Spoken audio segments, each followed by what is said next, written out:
Packing order pepper squishy pesanan dari aku nggak tahu ya guys namanya siapa, karena nama username akunnya tuh angka-angka dan huruf gitu. Jadi dia ada pesan pepper squishy Labubu ini. Mari kita packing pepper squishy-nya. Kita masukin pepper squishy-nya ke dalam crisp pack terlebih dahulu ya guys. Dan jangan lupa kasih beberapa permen. Terima kasih buat yang udah order. Semoga rezekinya lancar terus. Amin.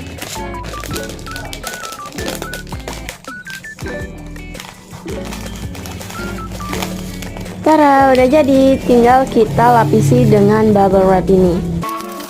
Jangan lupa untuk klik like dan subscribe. Terima kasih semuanya. Nama toko aku Dasta Davina.